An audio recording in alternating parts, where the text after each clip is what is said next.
Este es un nuevo día para empezar de nuevo.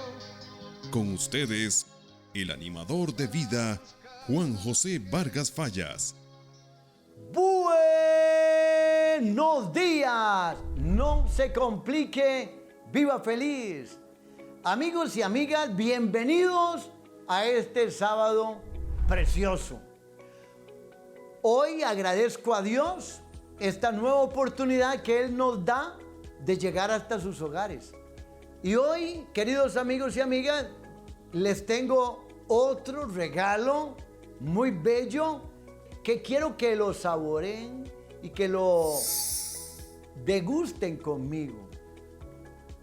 Hoy vamos a tener una entrevista con Monseñor Fray Gabriel Enrique Montero Umaña, obispo emérito de San Isidro el General, con la publicación de un libro titulado La Eucaristía, el regalo más grande de Dios a la humanidad. Quédese conmigo porque va a ser interesantísima esa entrevista.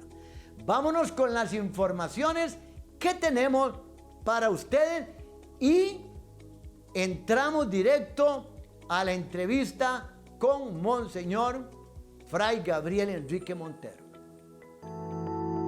Con su ayuda, juntos podemos servir y hacer el bien. El Club de Paz durante estos meses no contará con convenio con institución de gobierno por políticas del mismo. Por ello, su aporte económico es fundamental para seguir brindando nuestra atención. Gracias por su aporte mensual, quincenal o esporádico. Dios multiplique su ayuda económica al Club de Paz.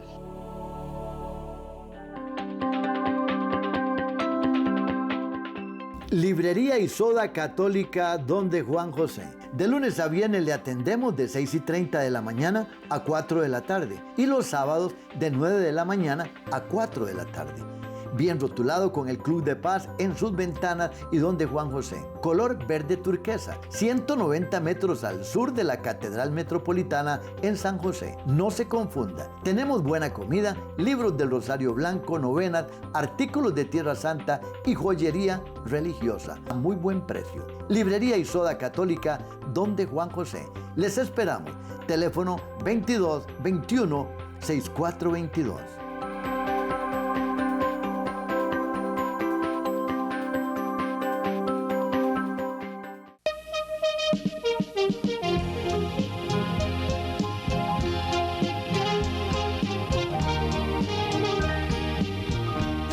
Amigos y amigas, un gran gusto estar con ustedes hoy aquí y estoy aquí a la par de Monseñor Fray Gabriel Enrique Montero, obispo emérito de San Isidro el General. Monseñor, ¿cómo estás? Muy bien, mucho gusto, Juan José. Bueno, es una alegría para mí estar con Monseñor porque hoy vamos a tener la oportunidad de hablar con él sobre una experiencia maravillosa que ha tenido él durante muchos años y que ahora nació, ¿verdad? Porque la tuvo ahí incubada en su mente, en su corazón, y tenemos esto que usted está viendo ahí en la pantalla, ¿verdad? Vean qué cosa más interesante. Antes de entrar a hablar del tema, ahí donde está usted en su pantalla, vean qué importante lo que hay ahí. Este es el libro que ha publicado Monseñor, titulado La Sagrada Eucaristía, el mayor regalo de Dios a la humanidad. Fray Gabriel Enrique Montero Umaña, Orden de Frailes Menores Conventuales. Este libro nos va llevando, dice, en la parte de atrás, de la mano, explicándonos paso a paso la pedagogía de Dios al dejarnos este misterio que es la Sagrada Eucaristía. Nos recuerda que se trata de la donación de Jesucristo, segunda persona de la Trinidad, por nuestra salvación, para que tengamos vida en esta tierra y luego en la eternidad. El libro, amigos y amigas, es un libro que está formado nada más y nada menos que por 243 páginas.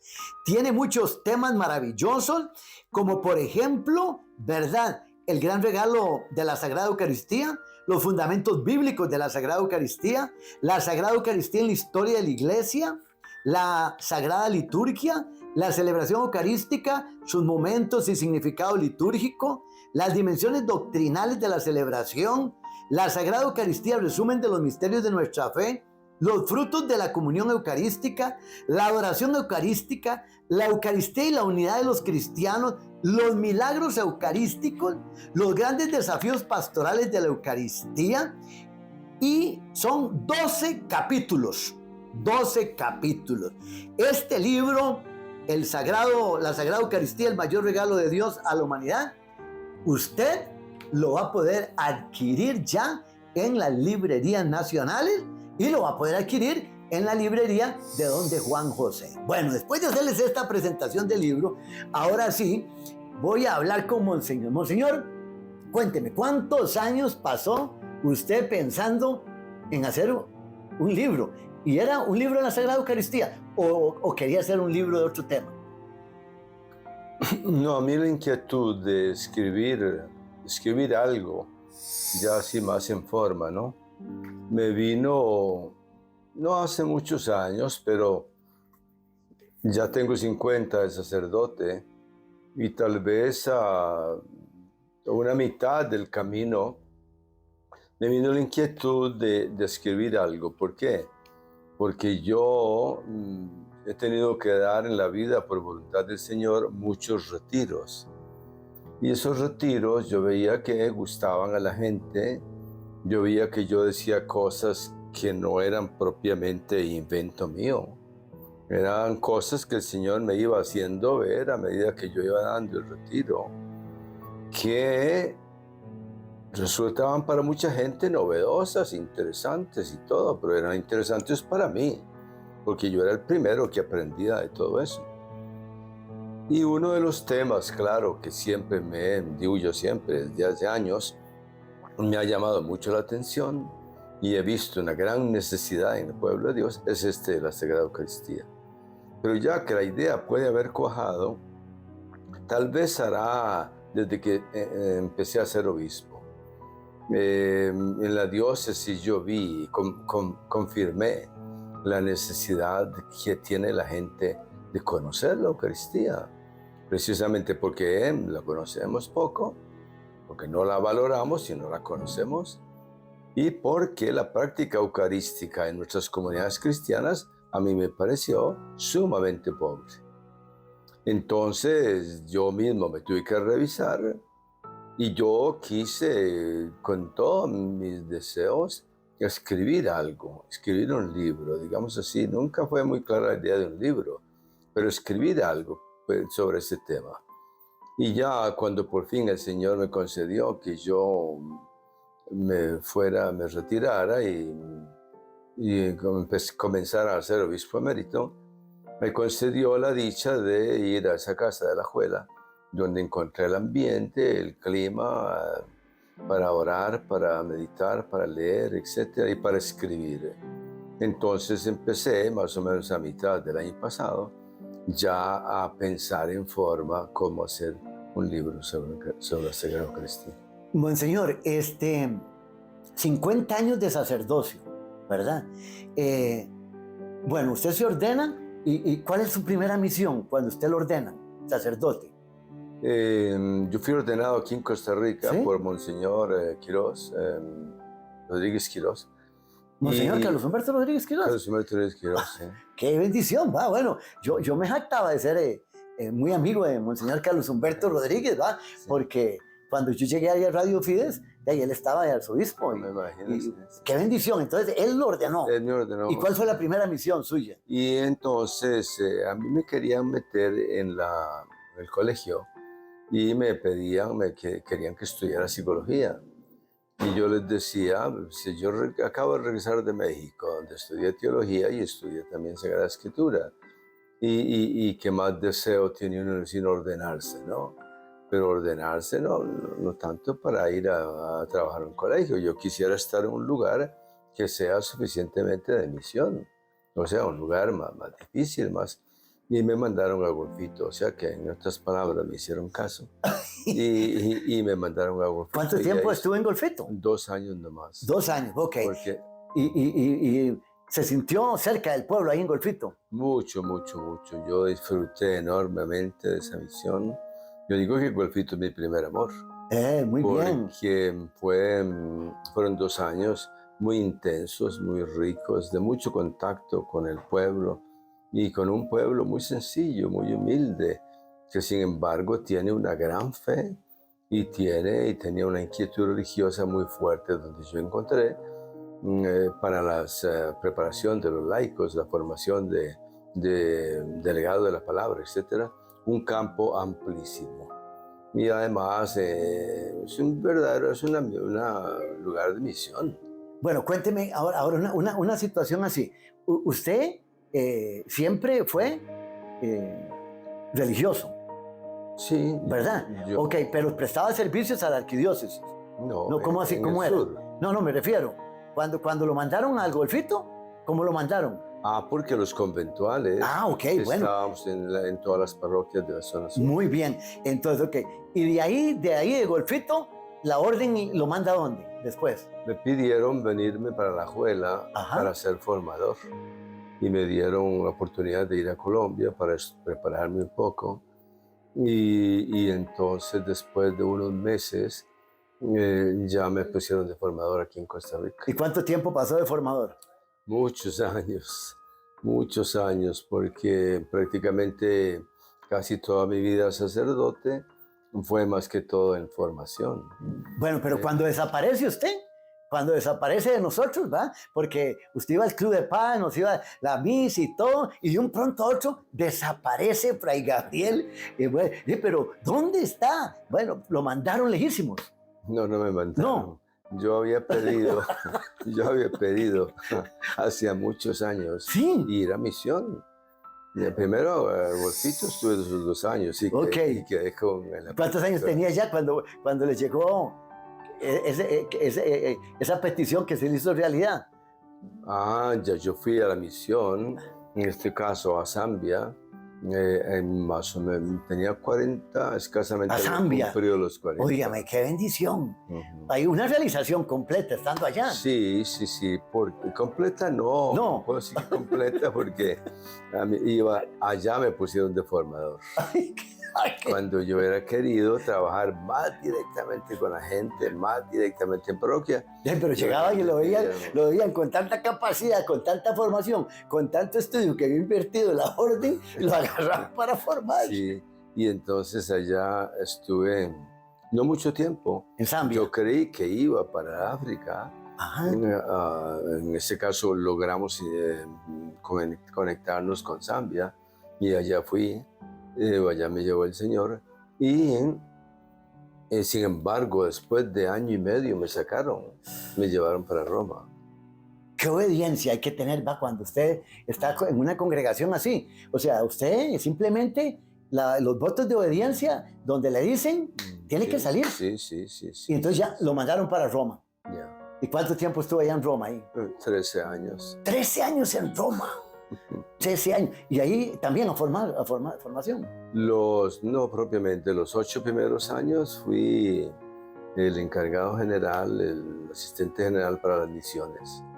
Y entonces me tocó ser miembro del Consejo General y también asistente para las misiones que tenemos en Asia, África y Australia. Dígame una cosa, monseñor, ¿usted pensaba en llegar así, asistente general y esas cosas? Jamás. No podía estar más lejos de mi mente una cosa tal, ¿no?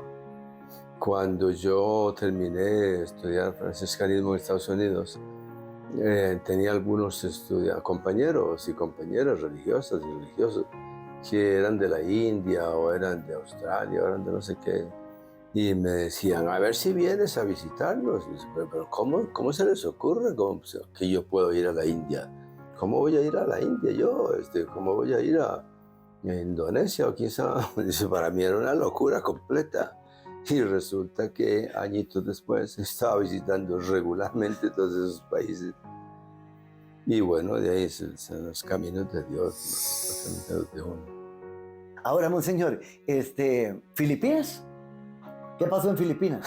Filipinas, yo después de 13 años, después de 8 años en el Consejo General de la Orden, donde querían y me rogaban que yo siguiera, y yo les decía, por favor, no, porque son 6 años más. Y eso significa estar continuamente de viaje, casi no se baja uno de un avión. Y estar continuamente cambiando de todo, lengua, lugar, cama y comida y todo. Y entonces yo les decía, no, si fuera posible volver a las misiones o así. Fue el general que me dijo que por qué no me mantenía disponible para algo, pero no me dijo qué. Y a los días me llamó para Roma de nuevo y me puso 5 años en el Seminario Internacional nuestro. No puede ser. Ahí estuve de rector, estuve 5 años. Y me tocó también ser superior de la comunidad, porque eso es una facultad teológica nuestra. Y ahí estuve 5 años. Y después de esos 5 años yo le decía al mismo general, que estaba todavía, si era posible volver a la misión, porque totalmente mi deseo misionario quedó aparentemente frustrado, ¿no? Y que si era posible volver a algún país de misión. Y entonces él me dice, ¿por qué no vas a las Filipinas, donde hay un problema muy grande de liderazgo y necesita ser reorganizado esa comunidad y no sé qué? Y me mandaron allá como superior, como custodio en las Filipinas. Y estuve 4 años, lo suficiente, esos 4 años significa un periodo, lo suficiente para que ellos se organizaran y por fin, con costos, pero lograron elegir a un superior filipino. Muy que bien. Era la cosa más lógica que tenía que suceder. Monseñor Fray Gabriel Enrique Montero Maña, obispo emérito de San Isidro General, aquí, yo interrogándolo, yo feliz de escucharlo y que él nos cuente todas estas cosas, porque la gente lo ve a un obispo y la gente ni se imagina todas las peripecias, todo el calvario que pasa, porque, y más cuando es religioso, que lo mandan para acá y para allá. Mi pregunta, en todos esos pueblos que usted estuvo y que compartió, ¿sintió esa falta de compromiso con la Eucaristía y sintió esa mecanicidad que le llamo yo muchas veces a los rituales y que caemos en esa mecanicidad como automáticos? Ni sabemos lo que estamos haciendo. ¿En todos los pueblos sintió eso? Sí, como te decía, no fue mi contacto en esos países de misión, no fue muy directo con el pueblo. ¿Por qué? Porque uno está siempre con los seminaristas, con los muchachos que se están formando, si estaba como formador, ¿no? Sin embargo, yo iba a ayudar a los pueblos cuando podía y en los fines de semana sobre todo. Y uno ve el gran desconocimiento absoluto, no solamente acerca de la Eucaristía, el gran desconocimiento de Dios y el gran desconocimiento, la falta, ausencia de Jesucristo. Entonces está uno en lugares como viajando así tan regularmente como tenía yo que viajar a Asia, a Australia o África, y uno dice, aquí hace falta Jesucristo, aquí hace falta, y no se diga la Eucaristía, porque si hace falta Jesucristo, lógicamente que la Eucaristía no tiene lugar. Y entonces yo sufrí por ver que ni los sacerdotes valorábamos suficientemente ese problema. Sí, es cierto, nosotros vemos que la gente cree poco o que son continentes casi descreídos o, en fin, muy lejos del cristianismo. Pero a mi parecer no parece preocuparnos mucho eso. Y eso me dolió a mí siempre. Y yo llegué a la conclusión, no tanto una conclusión así racional mía, sino que el Señor me hizo ver que la razón de ser en el fondo es desconocer a Jesucristo y automáticamente desconocer la Eucaristía que Él nos dejó. Y como la Eucaristía, lo principal que Él nos dejó, pues automáticamente desconocer una cosa es desconocer la otra. Y seguí creyendo y empecé a creer todavía más de que la Eucaristía era un tema que tenía que tratarse y tenemos que los cristianos conocerlo más a fondo. Y por eso allí el libro, sí es cierto que está hecho para los laicos, pero también tiene muchas partes que se refieren a los sacerdotes. Monseñor, yo siempre que podía comunicarme con usted de alguna manera, y ya cuando usted era obispo de San Isidro General, ¿va? Yo siempre le pedía Cuando mucho. cometieron ese error. Cometieron ese error. Le pedía a Dios siempre que usted anunciara el Evangelio, yo le decía, y le mandaba mensajitos a usted, ¿recuerda? Pero yo le ponía siempre algo a usted. Yo le decía, anunciar, ¿verdad? Y denunciar, ser profeta, ¿verdad? Ser profeta en su ministerio. Yo siento, Monseñor, leyendo el libro, ¿verdad? Yo siento el libro que esto es un llamado, profético, y esto es un llamado de denuncia para nosotros los cristianos, los católicos, para los católicos y para todos los cristianos, porque así como usted presenta este regalo de Dios, no solo para los católicos, aquí usted bien lo dice, el mayor regalo de Dios a la humanidad. O sea, yo digo, y nos estamos perdiendo claro. Este regalo. Claro. Ignorándolo, nos perdemos por completo. Es más, si lo tenemos y no lo valoramos, es casi como si no lo tuviéramos. Ahora que decís eso, yo a través de los años que fui pasando y San Isidro fue una gran ayuda para mí, me di cuenta, recuerdo esas cosas que vos me decías, ¿verdad? La importancia de denunciar y anunciar, en fin, de ser profeta. Y siento que yo lo fui poco, aunque traté al máximo de serlo en aquello poco que pude. Pero una de las cosas principales del libro es ser una denuncia de una carencia muy grande que hay en nuestro pueblo, que comenzando con los sacerdotes y con la jerarquía, no parecemos suficientemente preocupados de ese problema. Y después, el libro tiene también capítulos que son de formación. No son como una especial denuncia, pero son capítulos de formación. La gente necesita, sobre todo, en primer lugar, formación eucarística. Entonces yo veo dos partes muy importantes en el libro. Esa parte de denuncia, esa parte de protesta, porque es una protesta, y segundo, de la parte de la formación que la gente necesita. Y sin embargo, la parte que considero yo más importante, en donde yo siento que el Señor más me trabajó a mí, porque lo otro es casi recurrir a libros o a cosas que ya más o menos se saben, pero donde yo siento que aporto algo, porque el Señor me lo fue dando, es en la parte de eso de denuncia. Monseñor, yo llego y comienzo a leer el libro, ¿verdad? Y voy pasando y repaso y vuelvo y esto. Un día estos en la madrugada, me comencé a sentir yo esto y voy a aprovechar y se lo pregunto a usted, así directamente con la confianza que le tengo y delante de todos los televidentes. ¿Qué requisitos puso Jesús para comer su cuerpo y para beber su sangre? ¿Cuáles son los requisitos que puso Jesús directamente? Porque, bueno, uno lee las cartas de San Pablo y ahí San Pablo dice un montón de paquetes, de cosas ahí, y entonces muchas veces nos quedamos por la tangente y nos olvidamos del banquete del Señor. Mira, yo siento que el Señor puso muy pocos requisitos, en el sentido de que le entregó ese gran regalo a gente que estaba muy mal preparada.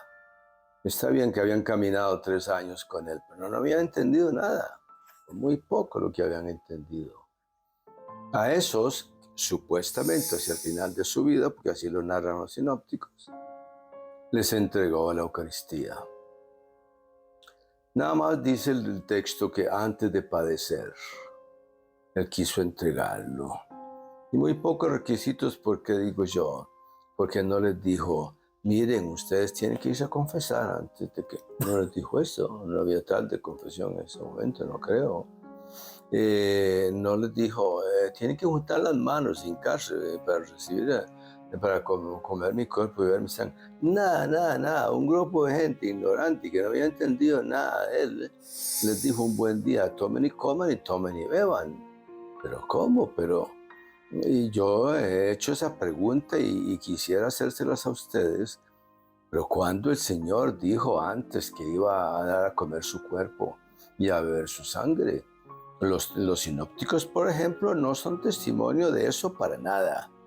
Quiere decir que el día que lo dijo fue una total sorpresa. Tiene que haber sido una gran sorpresa para los discípulos. Y el mismo Juan, que es el que habla, que supuestamente habría un capítulo 6 donde él hace un discurso eucarístico, supuestamente antes o mucho antes del día de la cena, el mismo Juan dice que después algunos dijeron, esto es muy difícil y querían retirarse. Y les dijo, Señor, si quieren, retírense. Entonces, por una parte eso, pero por otra, la Eucaristía, desde que el Señor nos la dejó, es muy exigente. ¿Por qué? Porque ¿quién se va a atrever a comerse al Señor? A comer el cuerpo y la sangre y a beber la sangre del Señor.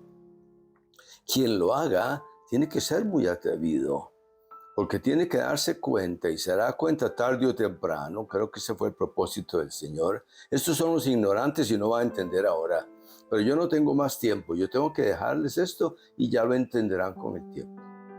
Y efectivamente así fue. Supuestamente la iglesia primitiva y la iglesia de todos los tiempos ha ido poco a poco entendiendo ese gran misterio. Pero es muy exigente, ¿por qué? Porque para uno tener el valor, el atrevimiento, la osadía de comer el cuerpo y beber la sangre del Señor, tiene que saber que tiene que aceptar al Señor. Si no lo acepta plenamente, y aceptarlo quiere decir aceptar su palabra, su evangelio, mentira que está preparado para comulgar. No es cuestión de juntita las manos o cuestión de si has ayunado antes o cuestión de si te has ido a confesar. Tienes que estar preparado porque tienes que estar dispuesto a cambiar de vida. Es decir, tienes que haber aceptado un camino nuevo de vida donde el Señor es el centro de tu vida y entonces puedas acercarte a comer su cuerpo y beber su sangre. Por eso es que yo resumo esa pregunta tuya así. Pidió muy poco, pero después nos dimos cuenta que era mucho lo que estaba pidiendo y mucho lo que se exige para poder atrevernos a comer su cuerpo y beber su sangre. Monseñor, el libro, todos estos 12 capítulos, ¿cuánto tiempo le llevó en la revisión, en el repaso, con sus hermanos de comunidad? ¿Cómo fue ese proceso para decir ya, bueno, aquí está ya el libro, ahora sí, darlo a la imprenta y vámonos, que Dios haga la voluntad de Él? Es un proceso bastante largo porque hay que empezar uno orando y pensando mucho. ¿Cómo lo voy a hacer? ¿Cómo lo voy a distribuir? ¿Cuáles van a ser los capítulos? Todo ese trabajo mental y ese trabajo de oración y ese trabajo de reflexión y también de consulta, porque yo por lo menos algunas veces consultaba con mis hermanos de comunidad, llevó buena parte del año pasado, tal vez unos 4 meses, porque yo había tiempos en que sacaba para dar retiros o para otras cosas, pero de trabajo intenso, por lo menos yo diría que unos 4 meses del año pasado y otros 4 meses o más o menos de este año. Muy bien. El resto fue ya revisar el texto, darlo a leer a otros, etcétera. Después hacer todos los trámites que hace ya la imprenta, ¿no? De diagramación y de impresión, etcétera. y todos los trámites, que eso es lo que ha llevado hasta esta parte del año, hasta ahora que sale. Muy bien. Amigos y amigas, ustedes van a poder tener el libro, ¿verdad? La Sagrada Eucaristía, el mayor regalo de Dios a la humanidad, de Fray Gabriel Enrique Montero.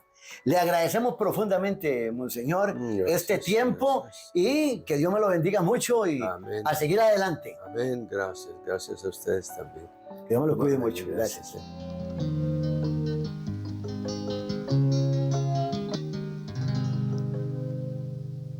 Este es un nuevo día